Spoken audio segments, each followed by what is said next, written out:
Bienvenue dans Reportage, le magazine de la rédaction de I24 News. Ce soir, nous vous proposons une immersion avec la marine de Tsahal. Pour la première fois, une équipe de télévision a été autorisée à passer plusieurs jours en mer à bord de l'INS Eilat, un navire furtif considéré comme l'un des plus avancés au monde. Si Tsahal est connu pour l'excellence de son armée de l'air, la marine israélienne est aujourd'hui également à la pointe de la technologie et joue un rôle capital dans la défense du pays.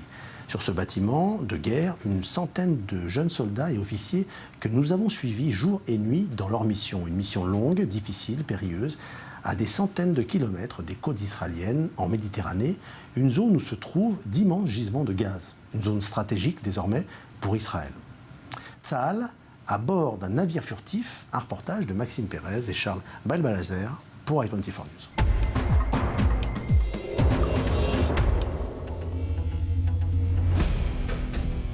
Après une traque de plusieurs jours, la marine israélienne arraisonne le cargo Klossé.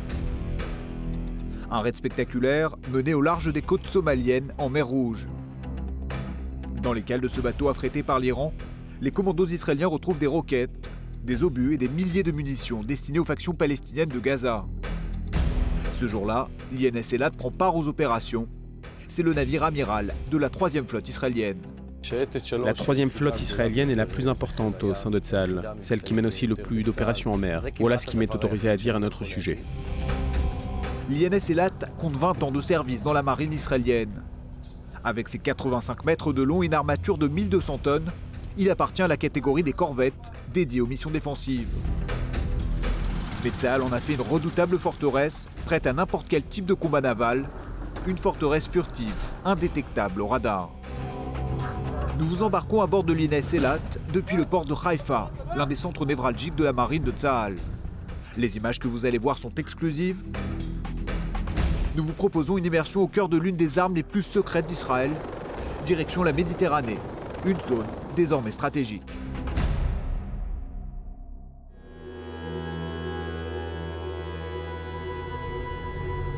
À bord de l'INS Eilat, la routine n'existe pas. Dès les premières minutes de la traversée, il faut vérifier toutes les armes du navire.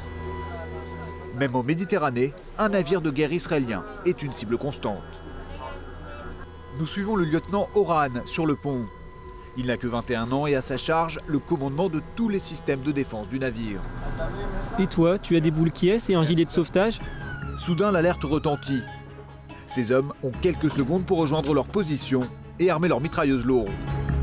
Leur rôle, éliminer toute menace à courte distance, comme de petites embarcations bourrées d'explosifs. En cas d'attaque contre le navire, Oran sert d'intermédiaire avec la salle de commandement. C'est lui qui transmet les ordres de tir et veille à ce que chacun s'exécute. Il commence à tirer de l'autre côté, et après c'est notre tour.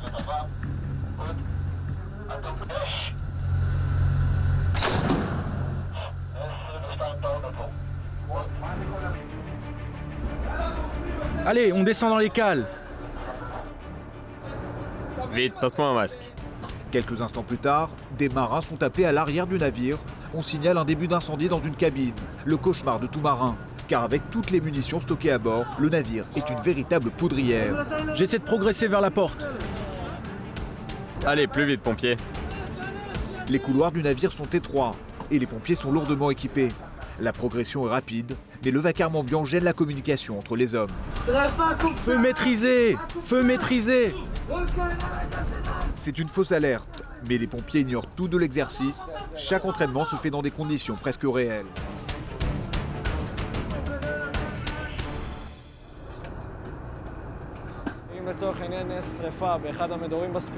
Si un incendie éclate sur le bateau, on a une équipe bien entraînée, capable d'intervenir. Elle est formée pour. Si besoin, nos hommes peuvent enfiler un uniforme de pompier et aller combattre les flammes pour éviter des dégâts sur le bateau. Et pour éviter que ce genre de scénario ne se produise, des hommes sont affectés en permanence à ce poste de contrôle. On y surveille également le niveau de carburant et la consommation d'eau. Seulement 10 000 litres pour toute la durée de la traversée. C'est également dans cette pièce qu'on commande la salle des machines, le poumon du navire. À l'intérieur, le bruit est infernal. Sous la conduite du capitaine Hadjadj, les hommes communiquent par langage des signes. Parce que les conditions ne sont pas si simples à l'intérieur. Avec le bruit et la chaleur, encore plus l'été, les soldats n'y restent pas plus de 3 heures. Et ils ont ensuite 6 heures pour se reposer ou manger. À bord du navire, une centaine de jeunes marins et officiers. La plupart ont 20 ans et se retrouvent embarqués dans des missions de plusieurs semaines, loin de la terre ferme et de leur famille. Le jour, la nuit, c'est du pareil au même. On ne dort pas beaucoup et on travaille 24 heures sur 24. On est toujours les uns sur les autres, il n'y a pas d'intimité. Dans ce huis clos permanent, l'attention qu'on porte aux soldats est importante. Les repas servent à reprendre des forces, retrouver les camarades, raconter sa journée qui ne finit jamais vraiment.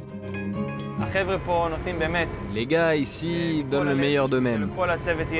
De la bonne nourriture, c'est la garantie d'une bonne ambiance sur le bateau. Ça fait du bien aux soldats, ça les apaise.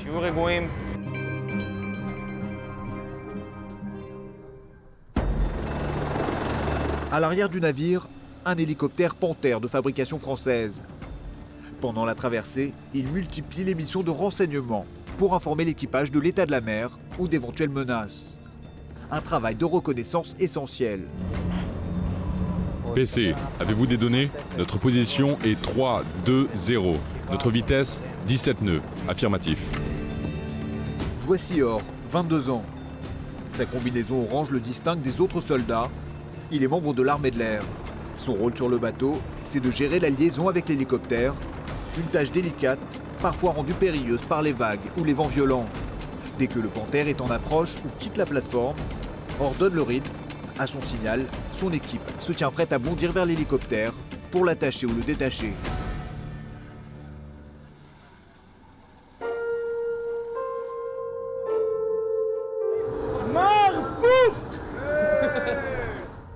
Après chaque manœuvre, Or bénéficie de quelques heures de repos, un temps qu'il met à profit pour étudier. Il se prépare à occuper d'autres responsabilités sur le navire. Tu crois que ta journée va être normale, mais tout peut basculer à 180 degrés. Le travail que je fais sur la piste d'atterrissage, quand l'hélicoptère est en approche, dans les autres forces navales, ils sont 3 pour faire ce job. Et puis, ils ont au moins la trentaine. Moi, j'ai achevé ma formation d'officier il y a 1 an. Et je n'ai que 22 ans.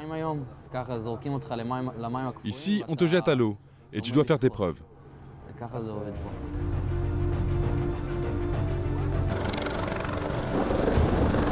Un principe qui se vérifie à chaque instant. Ce soir-là, Or est appelé en urgence sur le pont. Les conditions météo sont mauvaises, il faut ravitailler l'hélicoptère depuis les airs. L'opération est délicate car la plateforme est secouée par une mer déchaînée. Dans ce genre de situation, la moindre négligence peut être fatale au pilote du Panther ou à l'équipage au sol. Plusieurs tentatives sont nécessaires pour relier le câble ravitailleur au réservoir de carburant. Au bout d'une dizaine de minutes, une éternité, l'hélicoptère repart en mission et Or peut enfin regagner sa chambre.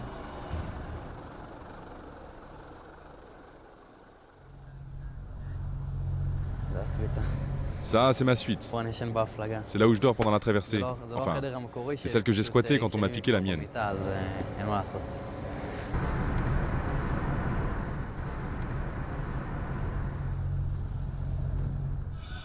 Sur le navire, les réveils sont matinaux et se font en musique. Les techniciens sont les premiers debout, d'autres ont leurs habitudes, une accalmie de courte durée.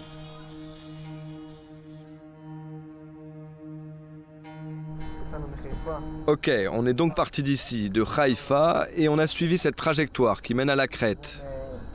À ce stade, on se trouve ici, à environ 70 miles, et on navigue par le nord, en passant par Souda Bay. Le maître à bord, c'est lui, le lieutenant-colonel Ziv, un baroudeur. Il compte à son actif des dizaines d'opérations. La mer va dans notre sens, elle est calme pour le moment. Mais soyez vigilants car ça peut évoluer. Notre présence en mer s'est accrue, avec davantage de moyens et à une distance plus éloignée de notre base. La défense ne s'exerce plus seulement sur nos côtes, mais autour de ces plateformes. Car le nouvel enjeu sécuritaire pour Israël, ce sont ces gisements de gaz en Méditerranée. Un immense trésor sous-marin dont il faut assurer la défense à une centaine de kilomètres du littoral et qui s'étend jusqu'à Chypre. La zone fait 44 000 km², soit 2 fois la superficie de l'État hébreu. Le gaz, c'est une ressource importante dont l'emplacement est connu. On a entendu les déclarations de Nasrallah qui a menacé de s'en prendre à cette zone stratégique. Il y a donc une menace et il faut y répondre. المنشآت المستقبلية للنفط والغاز في المياه الإقليمية اللبنانية ستمس منشآته وهو يعلم أن لبنان قادر على ذلك. Une menace à laquelle Israël a décidé de faire face avec d'autres pays. Les États-Unis, bien sûr, dont la 6e flotte croise en Méditerranée, mais aussi la Grèce, son nouveau partenaire régional, en lieu et place de la Turquie. Aujourd'hui, les 3 alliés se retrouvent au nord de la Crète pour des manœuvres d'envergure. C'est le coup d'envoi de l'exercice. Noble Dina. Hôtel Sierra Lima, Hôtel Sierra Lima, ici Hôtel Sierra 5. Appel pour vérification radio. Communication check, please, come in. Terminé. Combien vous êtes là-bas? Allez, on se bouge. À l'avant du navire, nous retrouvons Oran. Des avions grecs approchent de la zone. On vérifie que plus aucune munition ne se trouve dedans. On va commencer les manœuvres et des avions de chasse vont survoler notre navire. On ne veut pas qu'il arrive quelque chose par accident. On tire par erreur vers les côtes grecques ou nos propres forces.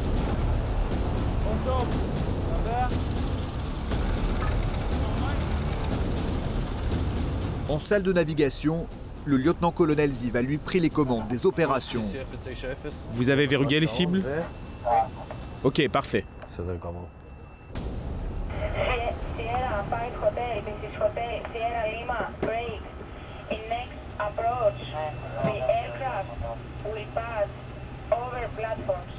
Deux chasseurs bombardiers grecs surgissent du ciel. Ils jouent le rôle d'avions ennemis. La première phase de l'exercice se déroule sans encombre. Des manœuvres top secrètes. Nos caméras ne sont pas autorisées à filmer la suite des opérations. En Méditerranée, ces exercices conjoints impliquant Israël, les États-Unis et la Grèce en sont à leur 4e édition depuis 2011. Cette première journée d'exercice est importante. Ça fait plus d'1 an qu'on prépare ces manœuvres à travers des rencontres conjointes. C'est une grande fierté de conduire notre marine dans un pays comme la Grèce. C'est une grande fierté personnelle de participer à ces manœuvres.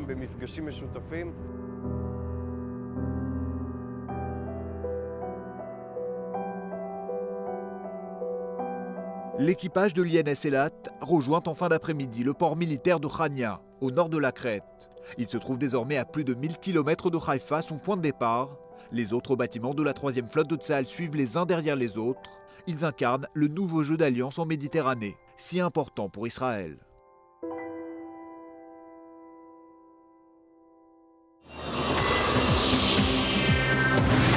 Bonsoir Maxime Pérez. Bonsoir Stéphane. Vous avez réalisé pour i24 News ce très beau reportage. Qu'est-ce qui vous a le plus marqué sur ce navire, justement dans le quotidien que vous avez passé avec ces marins? Mais d'abord la jeunesse de l'équipage, hein. Tous ces officiers et jeunes soldats ont entre 18 et 21 ans, alors que dans d'autres marines, dans d'autres armées à travers le monde, eh bien, pour exercer ce genre de fonction, on a davantage entre 30, 35 ans, 40 ans, donc une jeunesse, beaucoup de maturité, une maturité à toute épreuve et un investissement dans la tâche absolument constant qu'on ne retrouve pas ailleurs. Les effectifs de l'armée israélienne sont peut-être moins importants que dans d'autres armées, ce qui explique cet investissement, mais néanmoins c'est assez impressionnant à voir. Dans la marine israélienne, justement, est-ce que cette marine a les moyens aujourd'hui de protéger ces plateformes de gaz ?